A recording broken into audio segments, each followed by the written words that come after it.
छठी मैया दे दए गो लालना बजवाई बजना। छठी मैया दे दए गो लालना बजवाई बजना। सुप काल सुप लेके अर्घ दे बजवाई बजना। छठी मैया दे दए लालना बजवाई बजना। छठी मैया दे दए लालना बजवाई बजना।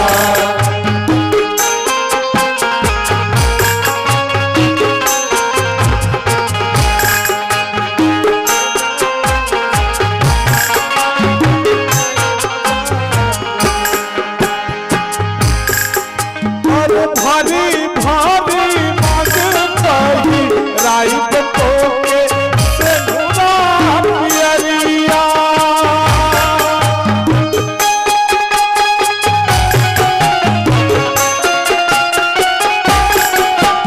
बेटी पानवाई तो हम सजाई तो ओहते दियाना पियलिया। अरे भारी भारी मग पही नाइक तो के से नूरा पियरिया।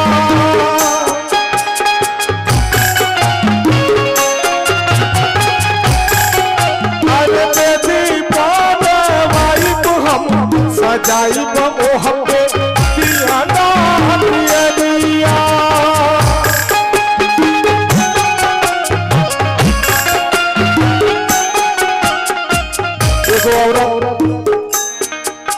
उस सब ओर से परेशान हो गई बा वो औरत। तो माई छठी माई के धाम में गई बा और माई से कहत बा कि हे माई एगो हमके लाल दे दे। और आपके जब कृपा हुई तो हमरा के लाल हुई। तो कहत बा औरत कैसे माई से अर्घ लगावत बा। अरे बेटी पानवाई सजाई तो हमें दियाना पियरिया।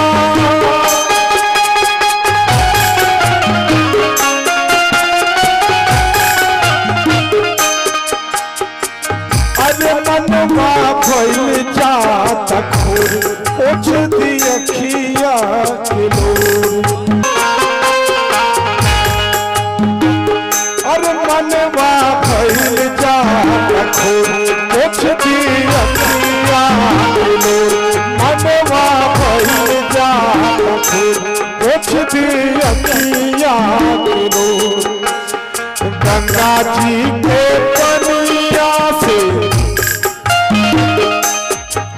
अरे गंगा जी के पनिया से कौआ पत्थर टुकड़ा दसना। गंगा जी के पनिया से अरे गंगा जी के पनिया से कौआ पत्थर टुकड़ा दसना। छठी माई दे दे गो लालना बजवाई बजना। छठी मैया दे दे गो लालना बजवाई बजना। सुप काल सुप लेके अर्घ दे बजवाई बजना। गंगा जी के पनिया से कौआ पत्थर टुकड़ा दसना। छठी मैया दे दे गो लालना बजवाई बजना। छठी मैया दे दे गो लालना बजवाई बजना। छठी मैया